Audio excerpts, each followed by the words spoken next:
오늘 우리 2월 달 여러 가지 이제 교회적으로 양육에 관한 프로그램들을 이제 교회에서 이제 주일학교에서부터 하고 있습니다.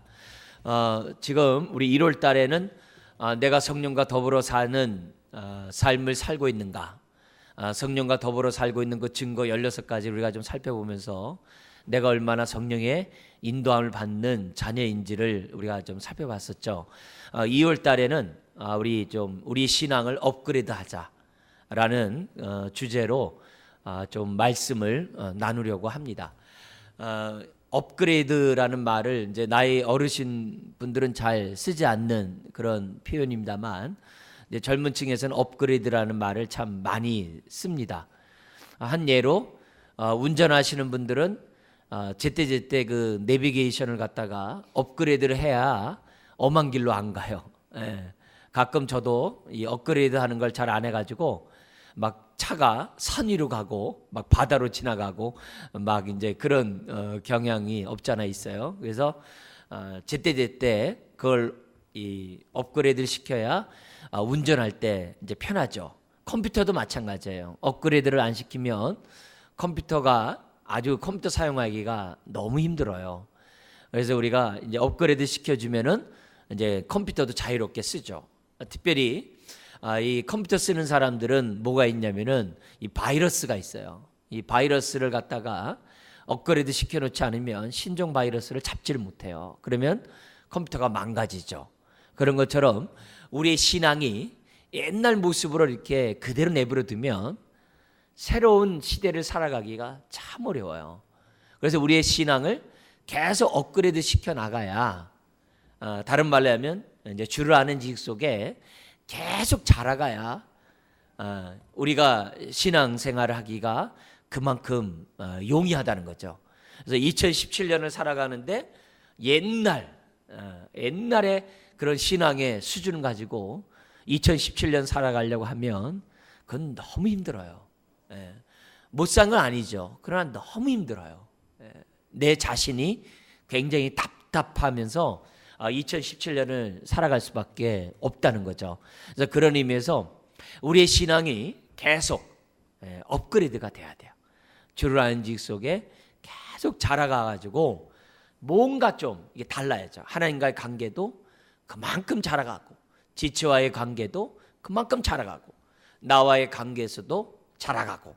그래서 성령의 그 9가지 열매, 그게 뭐예요? 하나님과의 관계에서 사랑과 희락과 화평이 막 자라가고, 사랑과의 관계에서 오래 참음과 그 자비와 양선, 선한 행위가 계속 많아지고, 나 자신에 대해서는 충성과 온유와 절제가 계속 어제보다 2016년보다는 2017년이 보다도 충성스럽고 또 절제도 많이 하고 여러 가지 이런 모습들을 우리들이 갖춰가야 사단의 공격을 막아낼 수 있는 거고, 세상의 유혹을 이겨낼 수 있는 거고, 더 나아가서는 나를 이길 수 있죠.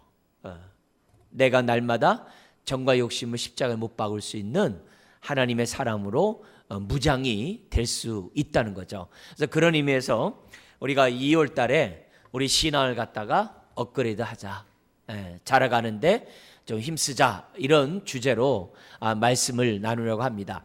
자, 그래서 오늘은 우리 이제 첫 번째 시간으로 뭘 얘기하냐면은, 우리가 하나님 말씀을 이제 점심 먹고 우리가 큐티 나눔을 하잖아요. 이제 소그룹으로 하나님 말씀을 나누는데, 그 말씀을 나누는 그 수준이 옛날 방식대로 그대로 하면요, 때로는 지루할 수 있고 또 신선하지 못하고 또 말씀을 깊이 보지 못할 수가 있어요. 그래서 그런 의미에서 우리가 경건의 시간을 갖는 것도 좀 우리가 업그레이드 해가지고 경건의 시간을 이제 봐야 한다는 거죠. 그래서 말씀을 보는 눈도 좀 업그레이드 해가지고 옛날 방식으로만 계속 그 수준에서만 우리들이 성경을 보는 게 아니라 뭔가 업그레이드된 모습에서 성경을 보면 그만큼 성경 보는 눈이 보이는 거죠. 우리가 여행도 앞만큼 보인다는 말이 있어요. 그죠? 여행도 앞만큼 보여요. 그냥 유적지 가가지고 모르면 그냥 유적지예요. 근데 그 유적지에 대해서 알면 어떻게 돼요? 역사가 보이거든요. 그러면 여행을 하면서 재밌거든요. 성경도 마찬가지예요. 성경도 앞만큼 보이고 앞만큼 재밌는 거예요. 성경을 모르면 성경을 보더라도 어떻게 돼요? 까만 건 글씨고 하얀 건 종이라고. 그러면 누구 말만 따라 수면제가 되는 거예요. 재미가 없는 거예요. 성경 보면서. 그러니까 그런 의미에서 우리가 성경을 볼 때마다 말씀이 살아 운동력 있고 나에게 위로가 되고 새 힘이 되는 로마서 15장 4절에 정확히 얘기했잖아요. 성경을 읽으면 위로를 받는다고. 많은 위로가 필요할 우리 인생이잖아요. 성경을 보면 위로가 있다고 그러거든요. 또 소망이 있다고 그러거든요. 그런 의미에서 우리가 성경을 보는 눈들이 좀 업그레이드 될 필요가 있다는 겁니다. 그래서 우리 이제 첫 시간으로 우리가 큐티 할 때, 경건의 시간을 할 때 우리 지금 요번 2월 달 본문이 요한 1, 2, 3서 유다서잖아요. 그러니까 그 교재를 가지고 여러분들이 이 큐티를 할 때 그냥 성경책 요한 1서 이렇게 보면서 하지 말고 오늘 제가 알려드린 이 방식에 따라서 좀 업그레이드된 방식으로 여러분들이 성경을 보면 그만큼 성경을 이해하기가 쉽고 그만큼 꿀송이 같이 달 수가 있어요. 자, 그런 가운데 오늘 우리 제목부터 한번 볼까 앞에요. 업그레이드 1으로 성경 어떻게 이해할까? 성경을 어떻게 볼까? 이걸 이제 좀 우리가 한 단계 높여서 보려고 합니다. 다음 보죠. 그래서 우리 들어가는 말은 뭐냐면 같이 한번 읽겠습니다. 어떻게 하면 경건의 시간을 통해 하나님의 뜻을 발견하고 친밀한 교제 가운데 하루를 살아갈 수 있을까? 이거 저기 녹화를 하는 우리 교육자가 또 지금 자리를 비웠어요. 근데 이 녹화를 하면은 저 한번 보여주고 이거 하면 여기를 보여줘야 되는데 이건 한 번도 안 보여주더라고. 보니까. 근데 지금 교육자 지금 또 안 해. 어제 얘기해달라고 했는데 또 안 해. 그래서 이거 하셔야 됩니다. 여기 한 다음에 제가 할 때는 제가 나와야 돼요. 저것만 보면 안 되고. 전체 나오게 했다고? 전체가 그러지 말고 클로즈업 해가지고 붙이고 날 보여주고 그렇게 해줘요. 그래야 그 보는 사람들이 편하죠. 자, 그래서 어떻게 하면 경건의 시간을 통해 하나님 뜻을 발견하고 친밀한 교제 가운데 하루를 살아갈 수 있을까? 이런 취지로 말씀을 좀 나누려고 합니다. 두 번째 우리 한번 보죠. 성경을 제대로 보려고 한다면 좀 업그레이드 되려면 이 기본적으로 5가지를 여러분이 알고 있어야 돼요.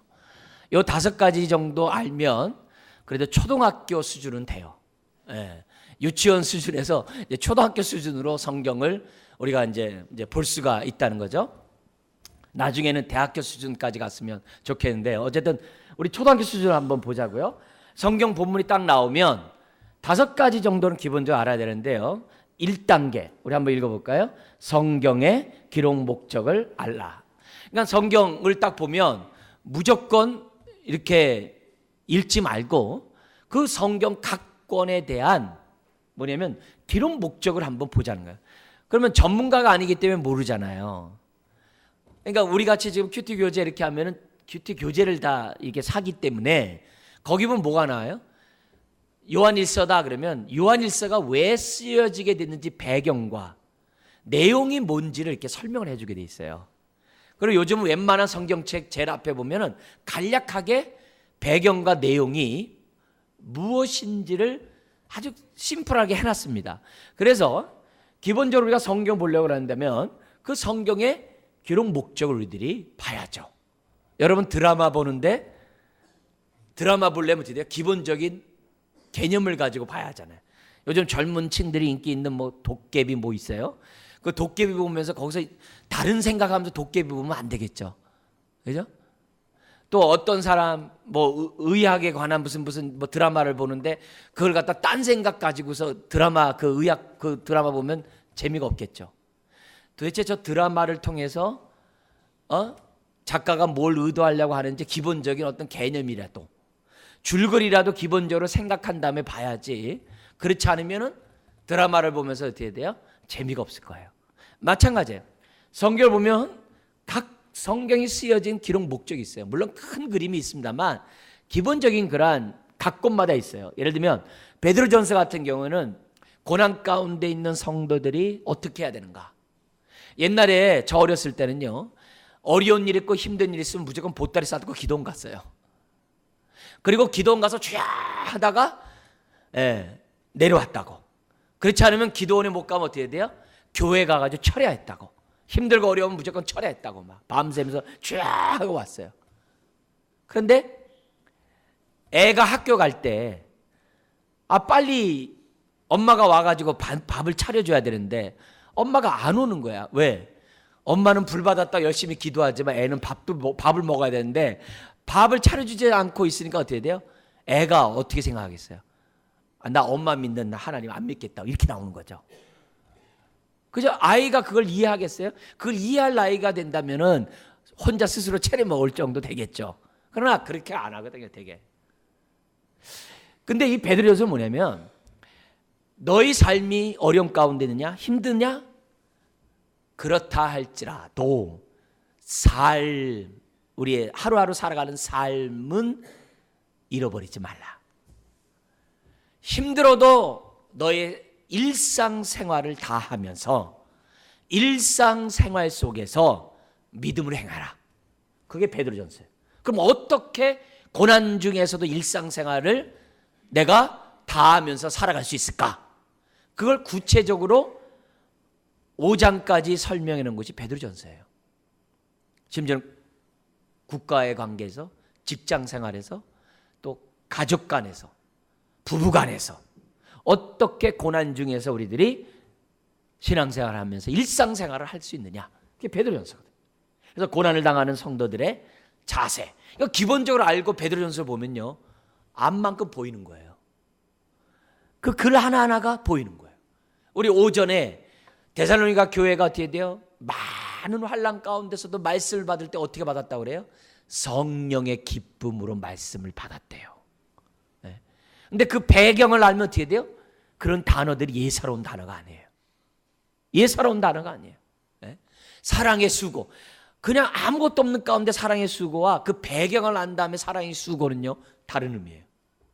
전혀 와닿는 것이 달라요. 요한복음도 마찬가지예요. 요한복음 딱 보면은 요한복음 20장 31절에 요한복음 쓴 목적이 나와요. 한번 읽어볼까요? 예수님이 하나님의 아들 그리스도이심을 믿게 하고 그 이름을 힘입어 생명을 얻게 하도록 하기 위해서 요한복음이 기록됐다는 거예요. 그래서 이 요한복음을 이렇게 딱 보면은 예수님이 누구신지를 7개의 그림과 7개의 예수님의 자기 증언을 통해서 자신을 증명해요. 그래서 자기 증언은 뭐 있어요? 나는 양의 문이다. 나는 생명의 떡이다. 나는 부활이요 생명이다. 하면서 나는 뭐뭐이다라고 7개의 말씀을 하고 거기에 대한 설명이 나와요. 그리고 또 7개의 사건이 나와요. 무슨 사건이 나와요? 하나님의 아들이심을 알려주는 사건이 나와요. 7개. 그래서 7개의 이적이 나오죠. 뭐가 있어요? 물이 변하여? 그렇죠. 그런 사건들. 죽은 자가 살아나는 사건이라든지, 물이 뭐냐면 바다 위를 걷는다든지, 이런 오병의 사건이라든지 7개가 나와요. 그러니까 7개의 이적을 통해서 하나님의 아들이심을 보여주고, 예수님 스스로가 나는 생명의 떡이요, 나는 부활이요 생명이요, 이렇게 7개의 말씀으로 자신이 하나님의 아들임을 증명했다는 게 요한복음이에요. 그러니까 이런 큰 그림을 가지고 요한복음 사건을 보면은 예수님 능력이 많으시네 이렇게 보는 게 아니라 각 사건을 보면서 뭘 보는 거예요? 아하, 예수님이 정말 하나님의 아들이구나. 그런 그림이 보이는 거예요. 네. 그럼 그런 그림을 보면서 어떻게 돼요? 단순히 이런 배경이 모르면 큐티할 때 어떻게 큐티해요? 쭉 읽다가 여기 은혜스러운 말씀인데 아멘 하고 그것만 붙잡고 하나님 이대로 해주세요. 그건요, 기저귀 차고 신앙생활 할 때 하는 방식이에요. 그건 영아부 성경 공부 방식이에요. 좋은 말만 아멘하고 좋은 것만 취해가지고 이렇게 될 줄 믿습니다. 그건 아주 영아부 성경 읽기거든요. 그렇게 하면 안 되거든요. 오히려 이런 배경 속에서 성경이 우리에게 뭐가 돼야 돼요? 거울이 돼야 되고, 때로는 성경이 세상을 보는 창이 돼야 되고, 창문이 돼야 되고, 때로는 성경이 우리를 투시하는 MRA, CT가 돼가지고 우리의 모습을 갖다 이렇게 적나라하게 보게끔 내 삶을 비추는 것이 성경인데, 내가 성경을 난도질하고 내가 좋은 것만 취하면 무슨 말씀에서 은혜를 받겠어요? 안 되거든요. 그래서 성경에 기록된 목적들하는 게 중요해요. 지금 우리 2월 달은 요한 1, 2, 3서 유다서거든요. 그래서 요한 1서 같은 경우는 왜 썼느냐? 왜 썼느냐? 배경이 있어요. 그 당시 헬라 사람들은, 그리스 사람들은 그 그리스도의 철학에, 그리스 철학에 아주 물들어 있었어요. 플라톤, 아리스토텔레스, 소크라테스의 생각에 물들어 있어요. 대표적인 플라톤 사상이 뭐가 있어요? 육은 나쁘다, 악하다. 물질적인 건 나쁘고 악하다는 거예요. 심지어 이 육은 영혼의 감옥이다. 그래서 구원받으려면 빨리 영혼이 육에서 탈출해야 된다. 육은 나쁜 걸로만 생각을 해요. 그러니까 예수님이 말씀이 육신이 되어 왔다는 것을 사람들이 좋게 받아들이겠어요? 안 받아들이겠어요? 육은 나쁜데 무슨 말씀이 육신이 돼? 하나님 아들이 무슨 육신을 입고 와? 사람들이 뭐예요? 예수님의 육신을 입고 성육신을 거부한다고. 그 그리스라는 나라, 헬라 나라는 자체가 거부하는 거야. 로마 시대가. 거기에 대해서 아니다. 우리는 그분을 보았고 들었고 손으로 만진 바라. 만약에 예수 그리스도가 육신을 입고 이 땅에 온 것을 부인하면 바로 그가 적 그리스도다. 그 말을 하지 않을 수가 없는 거거든요. 그러니까 그런 배경 속에 지금 뭐냐면 요한일서가 뭐냐면 바로 그 예수와 교제를 해야 된다. 예수 그리스도를 믿고 그분과 함께 교제하며 더불어 살아야 된다. 그리고 더불어 사는 자에게는 1장, 어둠 가운데 있지 않고 빛 가운데 거하면서 그들은 기쁨이 충만한 삶을 살 것이다. 그게 1장이에요. 2장, 그 사람은 세상을 사랑하지 아니하고 그는 뭐예요? 서로 사랑하면서 살아가게 될 것이다. 그게 2장이에요. 그러나 사탄은 육신의 정욕과 안목의 정욕과 이생의 자랑 가운데 우리로 하여금 세상을 사랑하도록 유혹할 거다. 그러나 예수 그리스도와 사귐 있고 교제가 있는 사람은 세상을 사랑할 수 없고 형제를 미워할 수 없고 형제와 사랑하면서 살아갈 수밖에 없다. 눈에 보이는 형제를, 지체를, 부모를 사랑하지 아니하고 어찌 눈에 보이지 않는 하나님을 사랑하냐 하면서 눈에 보이는 이 현상계, 실제적인 생활 속에서 어떻게 진리와 함께 살아가느냐, 그걸 알려주는 것이 뭐냐면 요한일서예요. 그래서 나중에 요한일서 이제 막 5장 같은 데 보면 확신 시리즈가 쫙 나와요. 1장에서부터 죄사함의 확신, 구원의 확신, 인도의 확신, 응답의 확신, 확신 시리즈가 쫙 나와요. 그래서 우리는 확신 가운데 거해야 된다. 요한일서거든요. 그래서 요한일서는요, 저 개인적으로도 참 어떤 상황에 있을 때 특별히 뭐냐면 이 주님과 이렇게 친밀한 교제에 들어가고 싶을 때 저는 요한일서를 많이 읽어요. 어느 다른 교회나 우리 교회 어떤 특별 집회 있을 때마다 제가 많이 읽는 본문이 어디라 그랬어요? 저는 히브리서를 많이 읽거든요. 히브리서는 진짜 1장에서부터 13장까지 정말 달달달 외울 정도로 계속 봐요. 왜요? 그만큼 때마다 시마다 성경이 주는 유익이 있고 교훈이 있거든요. 힘을 얻는 게. 그러니까 여러분도 성경 읽을 때마다 1단계 뭐예요? 그 성경이 쓰여진 기록 목적을 첫 단계 아는 거예요. 그죠? 그게 굉장히 중요한 거예요. 자, 그러면 두 번째 단계가 나와요. 여기 보면 2단계 한번 읽어볼까요? 시작. 본문의 전후 문맥을 꼭 보자. 드라마 보더라도 줄거리가 어때? 이렇게 물어보거든요. 저 사람이 왜 저렇게 말해?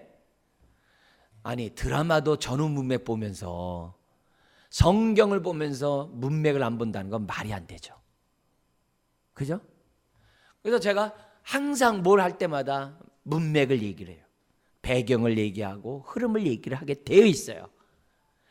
뭐 말할 것도 없어요. 그래서 성경을 볼 때마다 전후 문맥 꼭 봐요. 그러면 만약에 1장 1절을 하면은 1장을 만약에 본다 그러면 어떻게 해야 돼요? 오늘 제가 데살로니가전서 오전에 설교하면서 무슨 얘기했어요? 사도행전 17장 얘기하면서 데살로니가 교회가 어떻게 탄생했는지 배경을 얘기했잖아요. 그죠? 그리고 데살로니가 전후서가 뭔지 흐름을 얘기해 줬잖아요. 똑같은 거예요. 두 번째 단계는 본문의 전후 문맥을 꼭 봐야 돼요. 꼭 봐야 돼요. 그래서 1장 연구할 때는 배경을 보고, 그 다음에 어떻게 돼요? 흐름을 중시하면서 조감도를 가지고 보는 거예요. 왜 이 말씀이 여기 있는지 생각하면서 우리가 성경을 봐야 한대. 이거 잘 모를 수 있죠. 그건 뭐예요? 우리 큐티 교재 제일 앞에는 본문의 흐름이 어떻게 되는지 자세히 기록되어 있거든. 웬만한 성경책 제일 앞에 그 각 권에 처음에 보면 내용이 흐름이 어떨지 다 있거든요. 그걸 한 번쯤 봐주자 이게요. 그러면 본문에 대한 얘기가 그만큼 나에게 들어와요. 이게 교훈인지, 이게 책망인지, 이게 경계인지, 여러 가지, 이게 우리에 대한 약속인지, 여러 가지 그 본문을 이해하는 이해가 좋은 거예요. 하나님이 지금 약속을 얘기하는데 자기는 축복받는 것만 자꾸 생각하면 안 맞죠. 하나님 지금 막 책망하는데 자기는 위로받으려고만 자꾸 그런 마음으로 성경을 본다면 사인이 안 맞겠죠. 그 성경이 뭘 말하는지 우리가 쓰여진 내용과 문맥을 보는 것이 이제 중요하다는 거죠. 그 다음에 세 번째 단계가 나와요. 읽어볼까요? 시작. 본문의 중심 사상이 무엇인지 파악하자. 우리 얘기하잖아요. 애야, 아빠가 하는 말 무슨 말인지 잘 모르니? 한 번 더 얘기해 줄까? 이게 이제 말에 따라서 화나기도 하고 자상하기도 하겠죠. 우리는 뭘 얘기하면 내 말은 그런 게 아니라, 친구랑 얘기할 때도 이런 뜻이었어, 오해하지 마. 그리고 사람들과 얘기할 때 중요한 얘기는 어떻게 얘기하세요? 되게 중요한 얘기는 어떻게 돼요? 반복하거든요. 반복은 뭐예요? 중요한 거거든요. 중심 사상과 내용을 아는 데 있어서 반복은 너무 중요해요. 때로는 뭐가 중요해요? 많은 지면을 차지하는 말이 뭔지가 중요해요. 왜요? 많은 내용이 어떤 내용을 많이 얘기하면 뭐예요? 그게 중요하다는 거거든요. 그게 중심 사상과 중심 내용이에요. 그래서 성경을 보려면은 이 본문이 우리가 예를 들어서 1장 그러면 어떻게 돼요? 여기서 중심 내용이 뭘까? 오늘 우리 아침에 했던 데살로니가전서 같은 경우는 어떻게 돼요? 복음이 있는 곳에는 교회가 세워지고 그 복음을 받은 사람들은 어떻게 돼요? 복음의 역사가 나타난다는 거예요. 그래서 믿음 있는 자는 믿음의 역사를, 사랑 있는 자는 수고를, 인내가 소망 있는 자는 인내의 열매가 나타날 수밖에 없는 게 복음의 능력이라는 거예요. 근데 그런 걸 어디서 찾아요? 반복과 많은 지면을 통해서 아는 거죠. 그래서 본문의 중심 사상과 내용이 무엇인지 파악하면 어떻게 돼요? 강조점을 통해서 알면 돼요. 강조점은 어떻게 찾느냐? 반복, 비교, 대조. 어떤 말이 계속 나오지? 어떤 말이 비교, 대조하지? 그거 보면요, 강조점 금방 찾아요. 두 번째 또 뭐예요? 많은 지면을 찾아하는 게 뭔가? 어떤 얘기를 많이 얘기하지? 사랑 얘기 많이 하나? 권면 얘기 많이 하나? 위로 얘기 많이 하나? 보는 거예요. 그 다음에 세 번째 뭐냐면, 요거는 뭐냐면 중학생 성경 공부할 때 방식인데요. 이게 뭐냐면 동사를 찾으면 참 좋아요. 동사. 그래서 동사의 시제와 종류를 찾으면 성경을 이해하는 데 많이 도움돼요. 왜냐하면 우리 성경은요, 동사인지 뭔지 잘 두리뭉실한 게 너무 많아요. 어떤 게 본동사인지 어떤 게 저건지 이 모호한 게 많아요. 근데 중학교 되는 아이들은 뭐냐면은 성경에 본동사가 뭔지 보조동사인지 뭔지 있잖아. 사람들은요, 영어를 어느 정도 볼 수 있기 때문에 주어 동사 정도는 찾을 수 있거든요. 그래서 한 문장에 동사가 하나잖아요. 그래서 그 동사를 중심으로 성경을 딱 보면요, 이해가 너무 빨라요. 너무 빨라요. 그래서 여러분, 성경 목사인 저도요, 암만 성경 안 봐도요, 대여섯 가지는 꼭 봐요. 한 본문을 우리 이 성경 하나만 보지 않고 항상 대여섯 가지 봐요. 그럼 목사도 대여섯 가지 보는데 여러분들은 몇 가지 봐야 될까요? 더 많이 봐야 되겠죠. 그죠? 근데 그걸 어떻게 다 갖고 다니냐고요. 그럴 필요가 없다 그랬어요. 왜요? 요즘은 SNS에서 다 성경 앱을 설치해가지고 다운받으면요, 기본적으로 10개는 다 봐요. 조금만 관심을 가지면 얼마든지 성경을 읽을 수 있어요. 현대어 성경, 표준 성경, 새번역, 공동번역, 여러 가지 성경들을 우리가 볼 수 있어요. 왜 그래요? 강조점 파악하려고. 그래서 우리가 이제 성경을 보는 데 있어서 세 번째는 뭐냐면 본문의 중심 내용이 뭔가. 다음 보죠. 두 번째는 뭐냐면 육가 원칙을 통해서 보는 게 아주 좋아요. 육가 원칙. 성경에 보면은 사람이 등장해가지고 서로 말하잖아요. 그런 건요, 육가 원칙으로 보면요, 아주 백발백중 이해하기가 쉬워요. 예를 들어, 사복음서에 사람이 등장해요, 안 해요? 마태, 마가, 누가, 요한에? 등장하죠. 그러면 그런 사복음서와 같은 그런 말씀은 육가 원칙으로 보면은 최고예요. 근데 반면에 로마서와 같은 편지들은 어떨까요? 고린도전서 이런 편지들은 등장인물이 주고받는 게 아니죠. 그런 편지들은 아까 앞에서 얘기했던 반복, 비교, 대조, 많은, 지면 차지하는 것으로 중심 사상을 알면 금방 찾아요. 그러나 사복음서를 비롯한 등장인물이 나오는 모든 역사서들은 육가 원칙으로 보면요, 잘 알아요. 근데 육가 원칙은요, 제가 우리 교회에 3학년, 4학년 애들한테 육가 원칙이 뭐냐면요, 다 알아요. 다 알아요. 그래서 초등학교만 되더라도요, 육가 원칙에 의해서 성경을 보자 그러면요, 얼마든지 초등학교 애들이 다 따라옵니다. 그래서 여러분, 등장인물이 나오는, 요한 1서는 등장인물이 나오는 게 아니죠. 그래서 우리가 어떻게 돼요? 아까 첫 번째 있는 것처럼 강조점을 찾으면 돼요. 왜? 편지니까. 그러나 편지가 아닌 나머지 등장인물이 나오는 것들은 다 육가 원칙으로 보면 돼요. 자, 근데 육가 원칙의 상황을 알게 하는 게 세 가지예요. 한번 읽어볼까요? 시작. 언제, 어디서, 누가. 오늘 오후 예배에 참석한 사람들은 상황을 이미 파악했어요.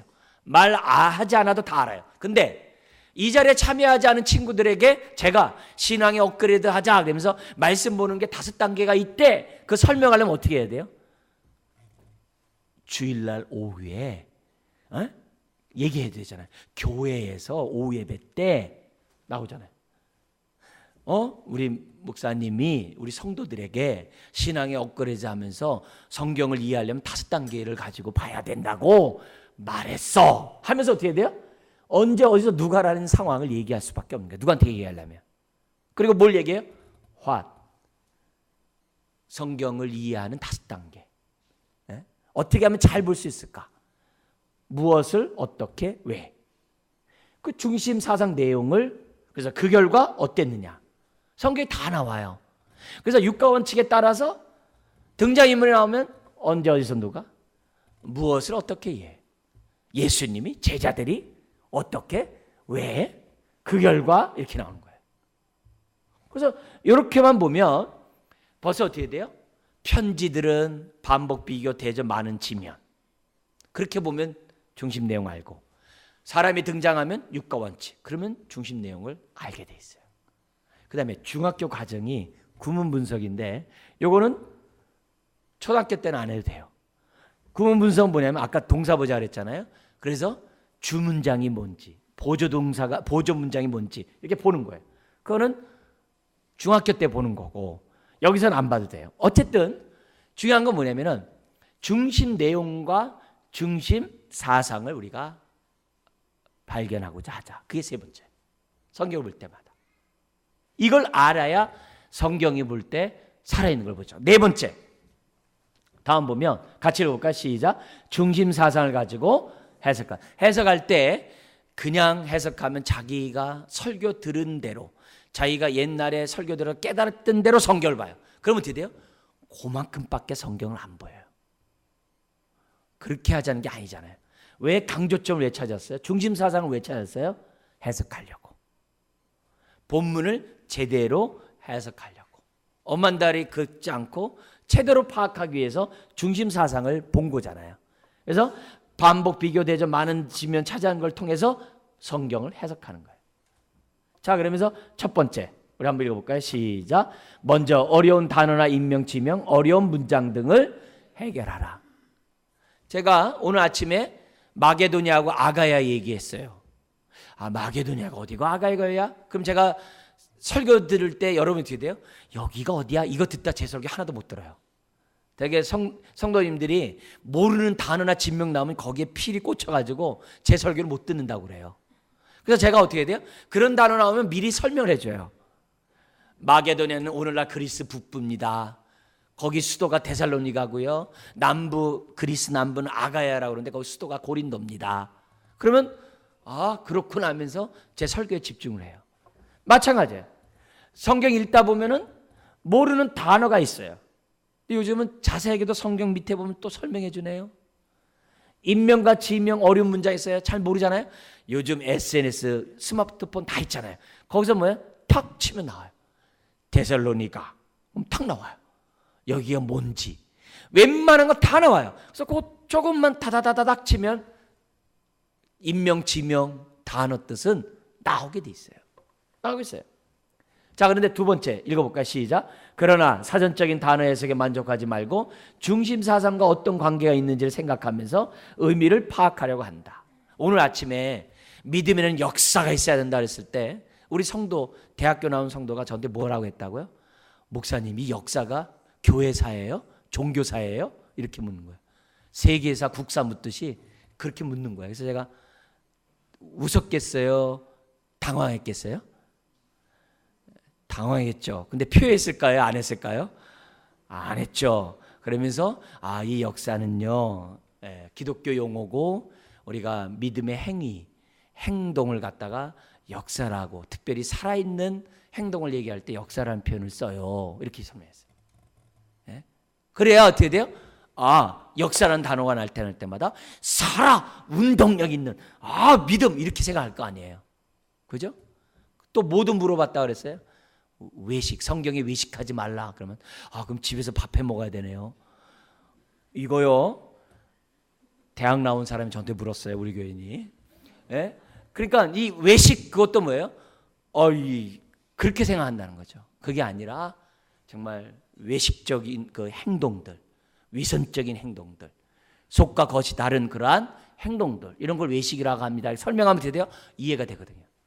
그러니까 그 단어가 문맥 안에서 우리들이 본문을 생각해야지. 그렇지 않으면 안 되는 거죠. 그래서 다음 보죠.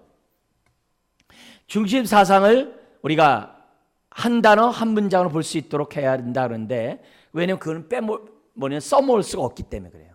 자, 그러면서 예를 한번 들어보죠. 빌립보서 2장 13절에 보면 이런 말씀이 있어요. 너의 구원을 이루기를 뭐냐면 힘써라, 이런 규정이 나와요. 그러니까 여기 보면 바울이 빌립보 성도들에게 구원에 이르도록 힘쓰라 그래요. 그러니까 사람들이 뭐냐면 이미 구원받는데 무슨 또 구원에 이르도록 힘쓰래. 이게 구원받았어도 이게 계속 힘써야지만이 내가 구원을 받을 수 있구나, 이렇게 생각하는 사람들이 있어요. 그래서 우리가 지금 의롭다함 받았으니까 성화의 삶은 구원에 이르도록 내가 힘쓰는 거야. 그래서 개인적인 구원을 이루어가는 성화로, 그렇게 좁은 의미의 성화로 해석을 해버렸어요. 근데 아까 그게 아니라 그랬어요. 왜냐하면 성경은 문맥과 흐름과 중심 내용을 가지고 성경을 봐야 한다 그랬어요. 그죠? 자, 그러면 빌립보서로 한번 넘어와 보세요. 성경 한번 펴보세요.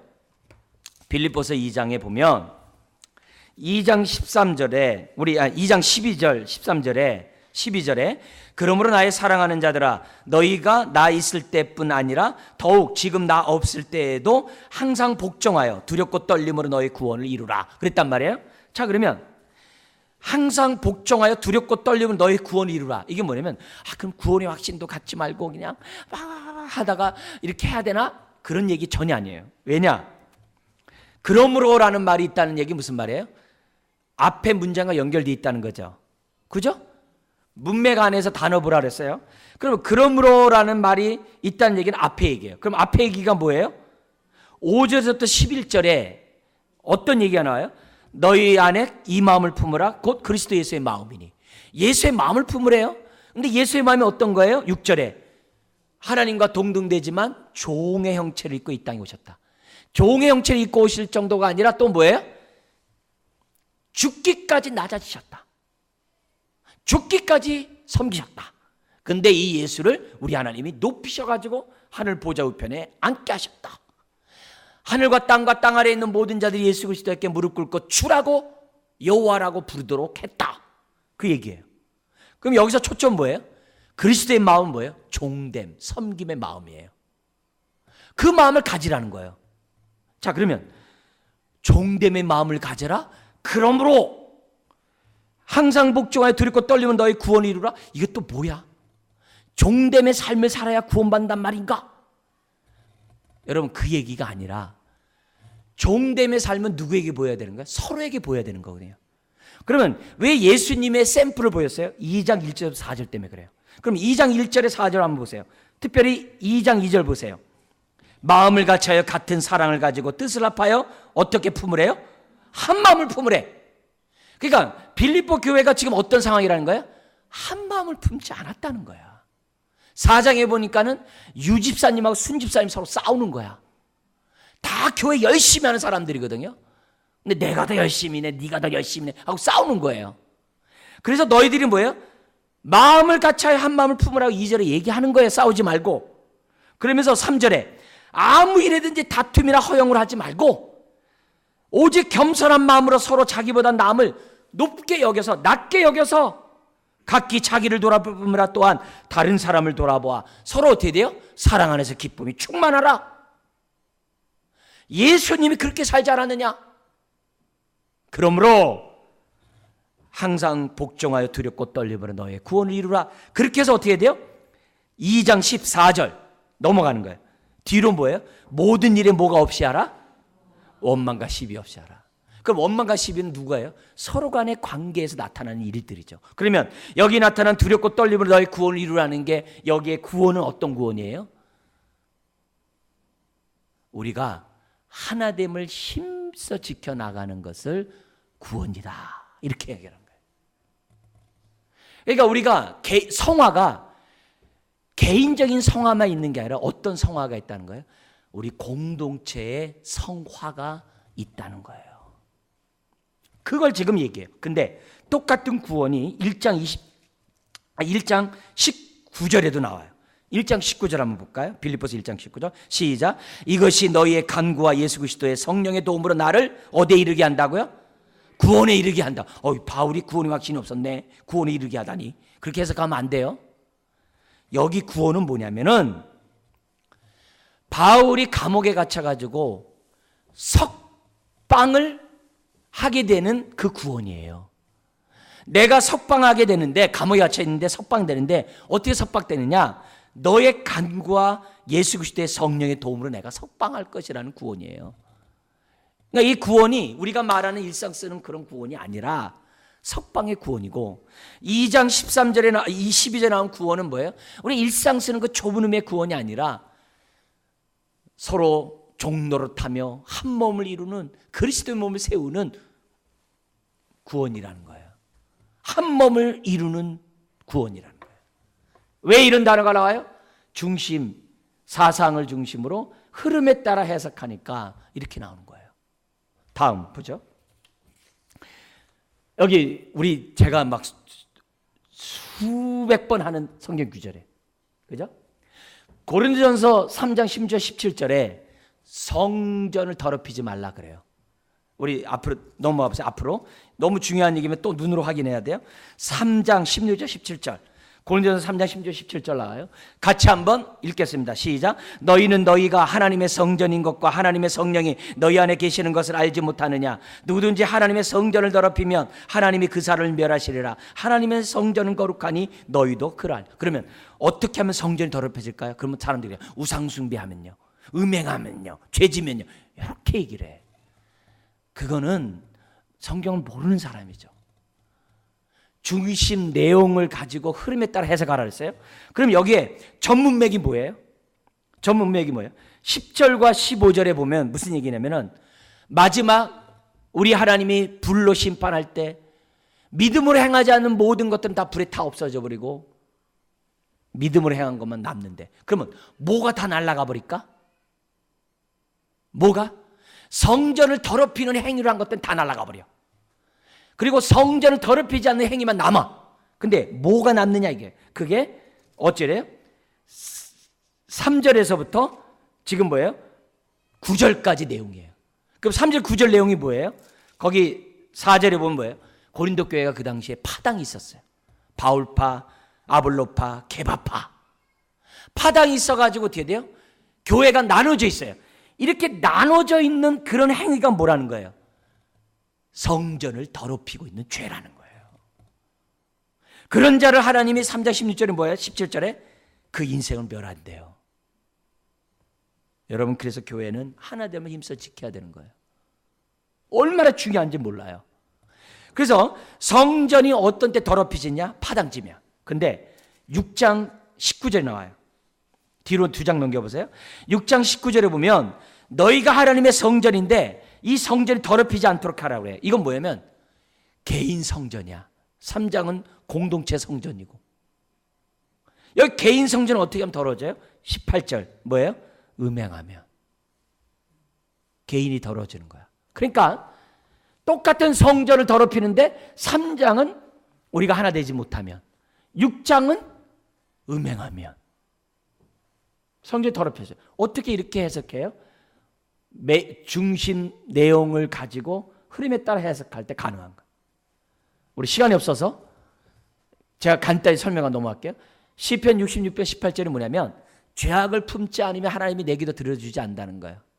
그러나 19절이 뭐냐면 우리 기도에 귀 기울이고 주목하셨대. 왜 그럴까요? 하나님의 자녀니까. 그러니까 기도할 때 기억나는 죄만 회개하면 돼요. 왜냐면 여러 성도들이 저한테 그래요. 전 죄가 많아서 기도할 자격도 없대. 그게 교만한 거죠. 자기는 머리털보다 더 많아서 기도할 수가 없대. 그건 교만한 거죠. 문맥을 잘 알고 우리가 그 단어를 이해를 해야죠. 우리 다음은 나중에 보기로 하고 넘어가 보세요. 마지막 5단계. 시작. 중심 사상을 중심으로 뭐 하라고요? 정리를 해야 돼요. 구슬도 꿰야 아름다운 거예요. 화세 논지가 있으면 중심 내용이거든요. 그러면 어떻게, 왜? 오늘 우리 오전에 말씀이 있어요. 믿으면 역사가 나타난다는 거예요. 어떻게 나타나? 3가지가. 우상을 버리고 하나님 섬기는 거. 2번째, 다시 오실 주님을 바라보면서. 3번째, 아무리 힘들어도 우리가 주님을 본받을 뿐만 아니라 사람들에게 어떻게 돼요? 나를 본받으라고 하는 삶을 살아갈 수밖에 없다는 거예요. 그래서 믿음의 역사라는 화시 있으면 거기는 뭐예요? 어떻게 나타나는 거죠. 왜요? 살아계신 하나님의 말씀을 받았기 때문에 믿음의 역사가 나타난다. 그죠? 육가 원칙을 이해할 수 있잖아요. 다음. 자, 그래서 5가지 나온 가지고 여러분들이 식사한 다음에 큐티할 때 그렇게 하는 거예요. 그리고 미리 5가지 방식으로 여러분들이 본문을 미리 보고 오셔야 돼요. 그리고 나서 우리가 말씀 나누는 그 본문에 따라 질문에 따라 답을 다르면 그만큼 내용이 살아 운동력 있고 그만큼 은혜로워요. 그만큼 같이 말씀 나누고 싶어하는 그 마음이 학수고대가 돼요. 근데 이렇게 5가지로 보지 아니하면 말씀에 생생한 감동이 없기 때문에 같이 말씀에 모여서 나누고 싶을 게 없어요. 나누고 싶을 게 없으면 어떻게 돼요? 그 모임은 내가 해로운 자가 되는 거예요. 그렇다고 내가 해로운 자이기 때문에 참여하지 않는다면 그건 교만한 거죠. 그래서 내가 서로 은혜를 끼치는 자로서 여러분들이 설 때 그만큼 말씀 나누는 시간이 은혜롭다는 그 사실을 말씀드리고 싶어요. 그래서 요한일서 1장 1절에 10절에 보면 5단계를 통해서 우리가 딱 보는 거예요. 그래서 성경의 기록의 목적을 알라. 육신을 더럽게 하고 아주 눈에 보이는 것을 하찮게 여기는 그런 사회 속에서 그게 아니다라는 거죠. 말씀이 육시되는 오신 그 주님의 그 진리를 절하면서 눈에 보이는 성도들을 우리가 사랑해야 한다는 거죠. 그러나 사단이 보여주는 일시적이고 제한적인 그 세상의 영광을 보면서 우리가 빠져들 것이 아니라 정말 본질적인 그런 신앙생활을 해야 한다는 것을 알도록 하기 위해서 요한일서 써줬거든요. 그리고 문맥, 제가 설명했죠. 아까 1, 2, 3장 쭉 설명했어요. 중심 내용, 거기 보면은 1장 3절 4절에 보면 예수님 왜 우리 가운데 오셨냐? 우리와 교제하려고. 교제함으로 우리에게 뭘 충만케 하냐? 기쁨이 충만케 하려고. 그래서 이 기쁨이 충만한 삶을 빼앗기지 않도록 하기 위해서 우리는 어둠 가운데 있는 게 아니라 빛 가운데 있어야 되고 진리 가운데 거야 된다. 그게 1장 내용이잖아요. 혹시라도 어둠 가운데 있으면 자백하면 미쁘시고 의로우신 하나님 우리 죄를 용서하실 것이다. 요한일서 1장이잖아요. 그죠? 그리고 2장에 넘어가서 서로 사랑할 수밖에 없는 거고, 이런 믿음을 갖고 있는 사람은 세상을 사랑할 리가 없다. 그리고 4단계 중심 내용을 가지고, 아까 중심 내용은 아까 반복, 비교, 대조, 많은 지면이라고 그랬어요. 그리고 사상을 가지고 한 절 한 절 해석하는 거죠.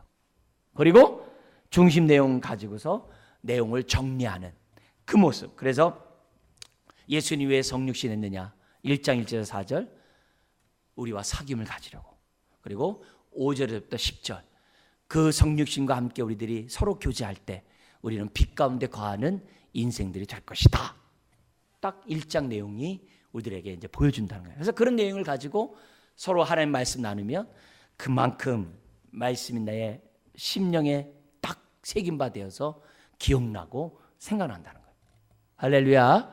자, 우리 5가지 한번 읽고 마치겠습니다. 1단계, 2단계, 3단계, 4단계,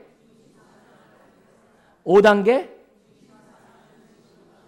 오케이. 이렇게 하면 성경을 보는 눈이 업그레이드 됩니다.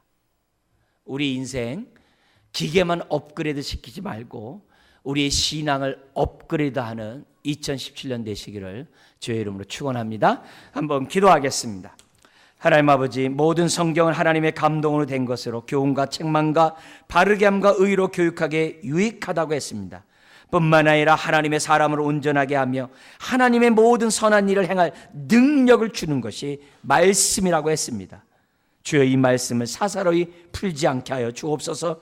성령의 감동으로 쓰여졌기에 주여, 우리가 하나님 말씀 앞에 순종하는 마음으로 말씀을 대면하게 해주시고, 아버지 하나님, 하나님의 말씀에 따라 성경을 이해하는 우리가 되게 하여 주옵소서. 주여, 내가 성경을 읽는 것이 아니라 성경이 나를 읽게 하여 주시옵소서. 성경의 말씀에 비추어서 내 모습을 보게 하여 주옵소서. 하나님의 말씀은 살아있고 운동력이 있어 좌우의 날선 어떤 것보다 예리하여 혼과 영과 및 관절과 골수를 찔러 쪼개기까지 하며 우리의 마음의 생각과 뜻을 감찰하신다고 했습니다. 말씀 앞에 서게 하여 주시고 그로 인하여 우리의 영이 살아나며 우리의 삶이 진리 가운데 거하는 빛된 인생 되게 하여 주시옵소서. 주여, 우리의 신앙이 업그레이드 되기 원합니다. 주여, 자라가기 원합니다. 주여, 새롭게 하여 주시옵시고 2017년 재무장하는 주의 백성 되게 하여 주시옵소서. 믿사오며 예수님의 이름으로 기도드리옵나이다. 아멘. 우리 이 시간